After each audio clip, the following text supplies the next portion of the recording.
And among Harvard's thousands of international students stuck in limbo is Abdullah Shahid Sial.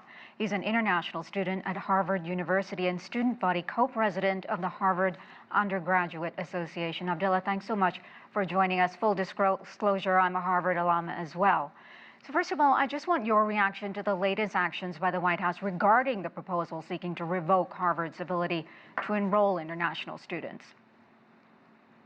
First of all, thank you so much for having me.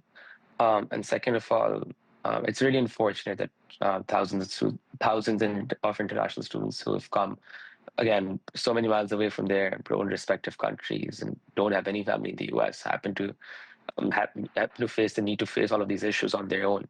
And it's as if we are being used as poker chips, as collateral, which is being thrown from the Harvard administration to the Trump administration, and not being seen as individual people, but just as like expendable collateral, which can be used in this tussle, which no one signed up to be a part of. So do you think Harvard is doing enough to protect international students? Because many say they feel scared and scapegoated and want more support from the university. There are about 7,000 visa holders at Harvard that could be impacted, more than 1,000 of those Chinese. I'm personally happy with the stance Harvard has taken. It's a very principled one, and it makes most Harvard students especially proud of their university. Because again, we need to understand that this is a larger attack on higher education in general. And it's not just about Harvard, and it's not just about international students at Harvard. It's a pretty broad picture, and I think students here do recognize that. And even though circumstances for us are pretty bad, they're especially proud to be a part of this university, given that it also happens to represent the center of pushback.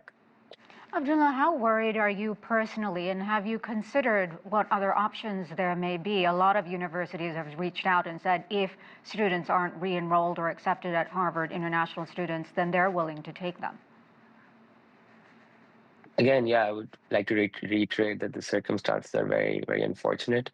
I haven't had the time yet to think about my backup plans, but as of now, I don't think anyone is sure if they can return for their fall semester back into Harvard and more broadly back into the US.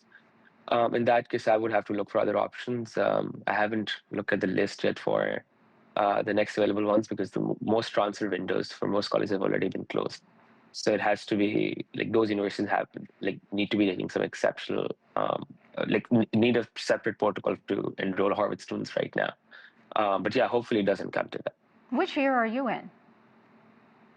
So I'm going into my third year, going into my junior year now. Yes, so you've spent the majority of your university career at Harvard. I'm sure it was something you've aspired to. So many international students, dream of going there.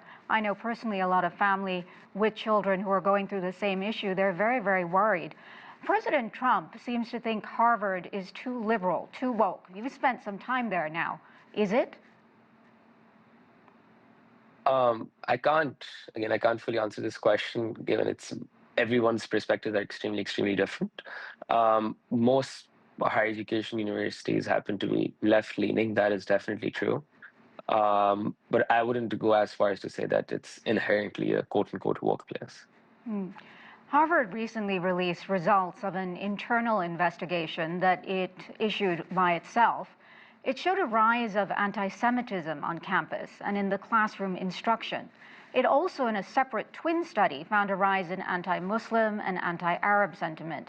It's been admitted by Harvard that there is a problem. Is it doing enough to rectify that problem? And have you personally witnessed any of those concerns firsthand?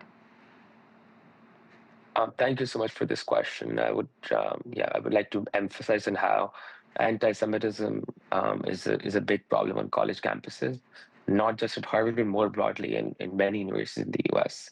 Personally, obviously, I have many Jewish friends who have experienced this in the past, and it definitely needs to be addressed. So that part definitely is true.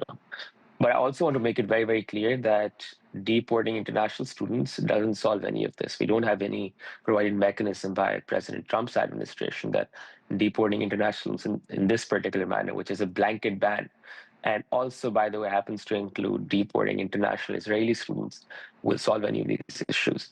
So as far as the problem is concerned, I definitely agree with them. I think most people agree with that. But the method is like fully wrong. And if the Trump administration sincerely wanted to solve this problem, they would have worked alongside the university to work on different methods in supporting Jewish students and Muslim students on campus. But that's not the case. They don't want that. They just want to use that as a front to bend the university according to their own will. And we have seen this in the past, and it's really unfortunate that it has come to that. Because again, this is a very classic populist narrative that these foreigners coming in happen to represent all the problems, happen to represent all that's wrong with Harvard, and if we kick them out, we can solve all of them.